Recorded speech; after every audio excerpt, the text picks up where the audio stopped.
తమరికి ప్రజలు జరిగే వ్యవహారాల గురించి ఒక రిప్రజెంటేషన్ అక్కడ ఆదాయ వ్యవహారాల గురించి చాలా కాలం నుంచి ఎలాంటి అకౌంటింగ్ దానికి సంబంధించి తీసుకోవడం అట్లాగే వాళ్ళ బయలో పాటిస్తలేదు. జగన్బాడి జరగాల్సిన 12 నెలలు జగన్బాడి జరగలేదు. దానికి సంబంధించిన ఎన్నికలు నిర్వహిస్తలేదు. ఏం చేయకుండా దానికి నిర్వహిస్తుంది. దాని మీద తక్షణ తప్పకుండా సభ్యులతో కూడా బయట ప్రకారం ఎలక్షన్ అందరూ ఉన్న వాళ్ళందరూ కూడా ఇలా సభ్యులు వీరే కాక రాలేని వాళ్ళందరూ సంతకాలు తీసుకొని 150 మంది ఇచ్చారు. లేదా నుంచి కూడా ఈ విషయంలో పబ్లిక్లో ఇంత సభ్యుల సమావేశం జరుగుతుంది. అందరూ కూడా బయట ఉన్నటువంటి ఏకగ్రీవం కొంతమంది ఉండొచ్చు. వాళ్ళందరూ కూడా ఏకగ్రీవం సంబంధించిన రక్షణ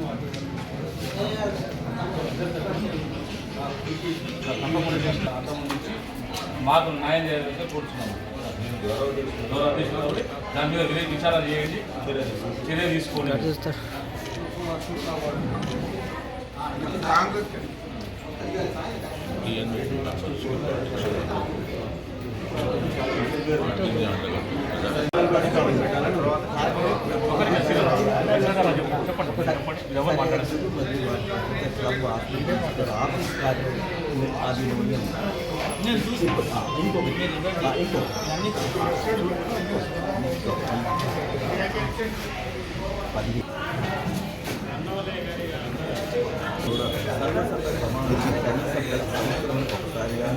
ముందు జరిగిన సమస్యలు 15 మించకుండా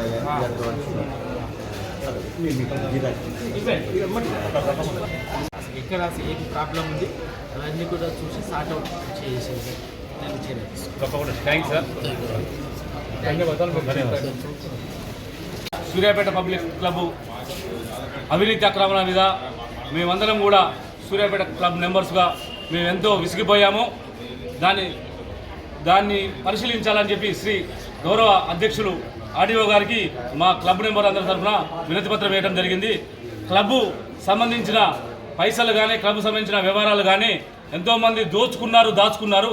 అటువంటి వాళ్ళని తక్షణమే వెంటనే తీసివేయాలని మేమందరం కూడా క్లబ్ గౌరవ అధ్యక్షులు ఆర్డీఓ గారు కలవడం జరిగింది. దీని గురించి సీనియర్ నాయకులు అన్న న్యాయవాది club senior number Sushant Reddy గారిని మాట్లాడాల్సిన కోరుచున్నాను. మీ అందరికీ తెలుసు, క్లబ్ విషయాల మీద క్లబ్ సమస్యల మీద వాటికి సంబంధించిన ఆదాయ వ్యవహారాల మీద గౌరవ ఆర్డీఓ గారికి ఒక రిప్రజెంటేషన్ ఇద్దరికి.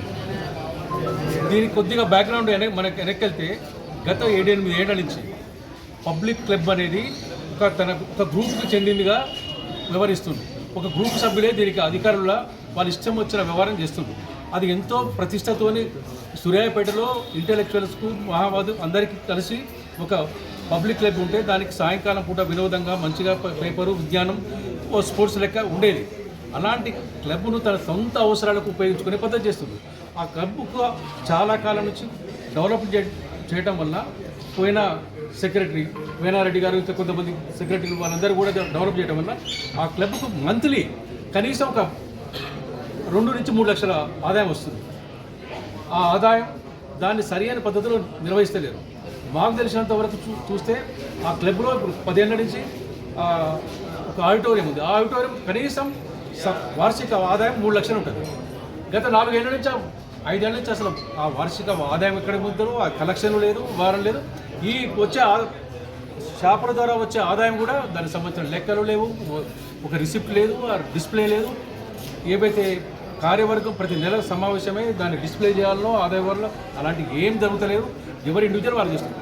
అంతేకాక క్లబ్ ఆశయాలకు వ్యతిరేకంగా ఏవేవో కార్యక్రమాలు నిర్వహిస్తుంది. అసలు ఈ క్లబ్కు ఆ కార్యక్రమాలకు సంబంధం లేదు. అట్లా తనని ఒంటెద్దు పోకడ ఒక్కరి అవసరం గురించే క్లబ్గా దాన్ని మార్చేసి దాన్ని పతనావస్థకు తీసుకొస్తుండు. ఆ పతనావస్థ నుంచి దాన్ని ఆర్థికంగా మళ్ళీ పునరుద్ధరించి ముందుకు తీసుకుపోతున్న కోసం అందరి క్లబ్ సభ్యులు ఏకగ్రీవం చాలా వరకు ఏదో కొంతమంది మైనర్ 10% ఎవరైనా ఉండొచ్చు వాళ్ళ అవసరాలు కానీ తప్ప అందరూ కూడా దాన్ని సంస్కరించాలి, దాన్ని ముందుకు తీసుకుపోవాలని చెప్పి 3 రోజుల నుంచి చర్చలు జరిగి తీసుకొని వచ్చారు. కాబట్టి ఆర్డీఓ గారు కూడా ఇప్పుడు దాన్ని తక్షణం చేస్తానండు. చేయకపోతే తొందరగా సరైన సమయాలు చేయకపోతే క్లబ్ సభ్యులందరూ కూడా ఇంకో జనరల్ బాడీ సమావేశం పెట్టి దాని యొక్క పవర్ తెలుసుకోవాల్సి వస్తుంది అనే సందర్భంగా మనం చూస్తాం. ఒకటి, జరిగిన అవినీతి మీద ఆడిట్ వేయించి గవర్నమెంట్ ప్రభుత్వం చేత ఆడిట్ చేయించి అతని మీద క్రిమినల్ చర్యలు తీసుకోవాలి. ఎవరైతే వారి బాధ్యతలో వాళ్ళకు క్రిమినల్ కేసు చేయాలి, రికవరీ చేయాలి. 2, వెంటనే ఇప్పుడున్న ఎగ్జిక్యూటివ్ ఏదైతే బాడీ అని చెప్తుందో ఇల్లీగల్ బాడీని వెంటనే రద్దుపరచాలి. 3వది, జనరల్ బాడీ కండక్ట్ చేయాలి. మళ్ళీ ఒక కమిటీని, లీగల్ కమిటీని ఎన్నుకోవాలి. ఈ 3 చర్యలు వెంటనే చేపట్టడం అనేది డిమాండ్ పడుతుంది. క్లబ్లో జరిగినటువంటి అవకతవకత గురించి గత 2 రోజుల నుంచి గౌరవ సభ్యులందరూ దాని మీద చర్చించి కూలంకషంగా పరిశీలించి ఇలాగే ఉంటుంటే మున్ముందు ఇంకా చాలా అరాచకాలు అనర్థాలు జరుగుతుంటాయనే ఉద్దేశంతో గౌరవ సభ్యులందరూ ఏకగ్రీవంగా తీర్మానించుకొని ఈ క్లబ్ నియమ నిబంధనల ప్రకారం ప్రతి సంవత్సరం అంటే 12 నెలలకు ఒక జనరల్ బాడీ సమావేశం నిర్వహించుకోవాల్సిన ఆనవాయితీ క్లబ్ నిబంధనల ప్రకారం ఉంది. 138/64 రిజిస్ట్రేషన్ నెంబర్ గల పబ్లిక్ క్లబ్కి ఎంతో గత చరిత్ర ఉంది. అయితే అలాంటి ఒకవేళ 12 నెలలకు ఒకసారి చేయలేని పరిస్థితుల్లో అనివార్య కారణాలను 15 నెలలకు కానీ సర్వసభ్య సమావేశం నిర్వహించాలి. అలాంటివి చేయలేదు. ప్రతి నెల కార్యవర్గ సమావేశం ఎగ్జిక్యూటివ్ కమిటీని నిర్వహించినటువంటి ఆదాయ వ్యయాలు అది ఒక కాపీ నోటీస్ బోర్డు మీద పెట్టాలి. అలాంటిది ఏమి చేయలేదు. తన స్వార్థం కోసం, ఒక వ్యక్తి కోసమే, తన గొప్పల కోసం ఎవరి బర్త్డేలో ఎవరి ఉత్సవాలు చేసుకుంటూ ముఖ్యంగా క్లబ్ యొక్క ఆదాయాన్ని చాలా దుర్వినియోగం చేస్తుంది. చెప్పుకోవటానికి చాలా ఉన్నాయి. అలాగే పబ్లిక్ క్లబ్ సూర్యాపేటలో ఆడిటోరియం, దానికి అసలు సూర్యాపేటలో ఎప్పుడు లేనటువంటిది ఫస్ట్ మనకాన్నే స్టార్ట్ అయింది. అలాంటి ఆడిటోరియాను గత 3-4 సంవత్సరాల క్రితం ఒక లీజుకి తీసుకోవటం జరిగింది. సంవత్సరానికి 5,50,000. అయితే ఒక్క సంవత్సరం మాత్రమే 5,50,000 చెల్లించటం అయింది. ఇంకా 2 సంవత్సరాలకి 11 లక్షల అక్షరాల 11 లక్షల రూపాయలు క్లబ్కు బాకీ పడింది. క్లబ్ తరఫున అడిగినా కానీ మన పోయిన ఆర్డీఓ గారు కూడా ఒక రిటర్న్గా కూడా ఇచ్చి అడిగింది. దానికి ఇవ్వలేదు. ఇప్పటి వరకు కూడా అతని మీద తగు చర్యలు ఎలాంటి ఈ కార్యదర్శి ఇప్పుడు ప్రస్తుతం చెప్పుకుంటున్న కార్యదర్శి అనేది వారు కూడా ఎలాంటి చర్యలు తీసుకోలేదు. అందుకని ఆ 11 లక్షలు రావాలి, ఇంకా ఎన్నో ఆదాయ వ్యయాలు లెక్కలతో సహా తీయాలి.